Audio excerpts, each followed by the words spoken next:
Bismillahirrahmanirrahim. Assalamualaikum warahmatullahi wabarakatuh.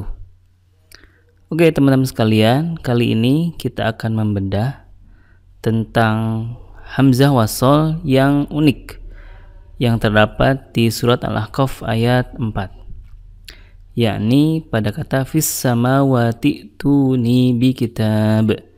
Kalau dibaca wasol, cara bacanya seperti halnya yang tertulis yakni fis samawati tuni bi kitab. Nah, ketika waqaf di kata fis samawat dan ibtida setelahnya, itu bacanya bukan utuni, tapi dibacanya adalah fis samawat ituni. Kenapa dibacanya ituni bukan utuni? Padahal berdasarkan kaidah kalau huruf ketiganya itu dhammah, maka hamzah wasalnya juga dibaca dhammah. Untuk itu teman-teman kita akan bedah apa yang menyebabkan hamzahnya dibaca kasroh bukan dhammah. Teman-teman sekalian, kata ituni ini sigotnya fi'il amar.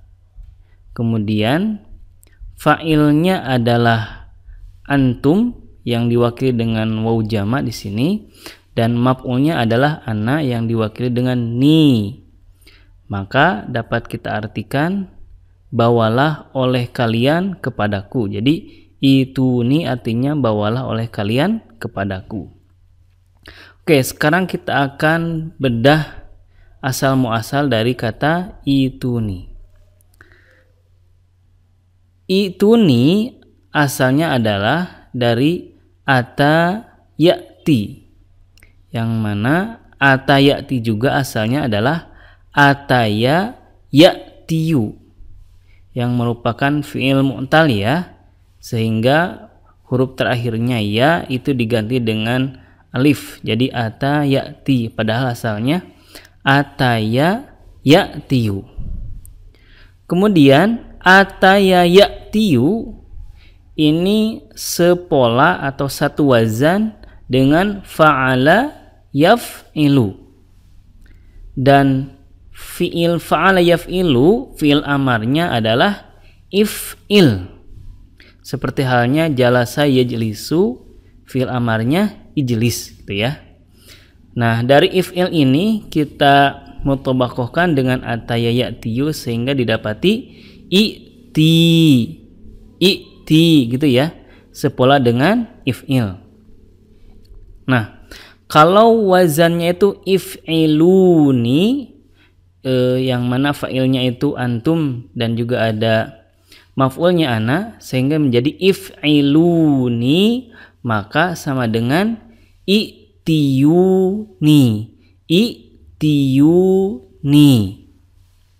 Nah, karena di sini fiilnya itu fiil mu'tal, maka ada kaidah i'lal yang berlaku.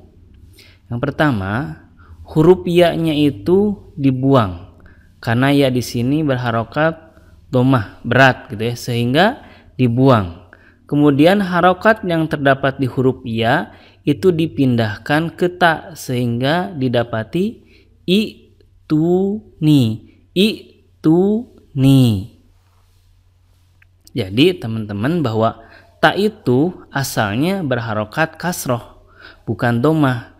Dhammah di sini pindahan dari huruf ya. Kemudian dari i'tuni ini terjadi lagi kaidah ibdal. Kaidahnya adalah apabila ada dua hamzah berurutan, yang kedua itu sukun, maka huruf yang keduanya itu digantikan dengan huruf mad, menyesuaikan dengan harokat sebelumnya. Hal ini juga berlaku contoh ya, kata imanun jadi imanun ya, karena menyesuaikan harokatnya. Jadi kalau sebelumnya itu kasroh jadi ya sukun, sebelumnya dhammah jadi waw sukun, dan sebelumnya itu fathah maka jadi alif. Kemudian u'tiya jadi utia, amana menjadi amana. Seperti itu ya kaidahnya kalau ada dua hamzah Yang pertama berharokat dan yang kedua sukun. Nah, karena di sini itu hamzahnya itu berharokat kasroh, sehingga hamzah yang kedua diganti menjadi ya, sehingga didapati ituni. Jadi cara bacanya seperti itu. Oke, sekarang kita dapati kenapa dibacanya ituni, karena asal musalnya adalah itiyuni. Harokat pada ta itu asalnya adalah kasroh, bukan doma. Pertanyaan berikutnya, kenapa tidak ditulis permanen saja seperti halnya kata imanun? Kita kan nggak mendapati di Al-Quran kata imanun, nggak ya, tapi imanun. Langsung dengan ya saja. Ini kenapa kok kadang pakai ya gitu, kadang pakai hamzah, kan bikin ribet gitu bacanya. Ini masalahnya. Hamzah pada kata ituni itu hamzahnya hamzah wasol. Sedangkan hamzah pada kata imanun ini hamzahnya adalah hamzah koto. Kalau hamzah koto itu kan permanen ya harokatnya. Sedangkan harokat pada hamzah wasol itu tidak permanen. Kalau diwasolkan dengan kata yang lain maka hamzah wasolnya dilewat. Gitu ya, tidak berharokat. Nah, kalau ibtida atau dibaca di awal, ini hamzah wasolnya ada harokatnya sehingga tidak permanen. Itulah penyebabnya tidak ditulis permanen seperti halnya kata imanun. Nah, teman-teman sekalian, disimpulkan bahwa kata ituni di surat Al-Ahqaf ayat keempat, kalau diwasol dibacanya fis samawati tuni, sedangkan kalau diwaqaf dibacanya fis samawat ituni. Gitu ya teman-teman sekalian. Mudah-mudahan setelah melihat video ini teman-teman bisa paham dan ada pencerahan kenapa dibacanya berbeda ketika wasol dan juga ketika waqaf. Sekian, wassalamualaikum warahmatullahi wabarakatuh.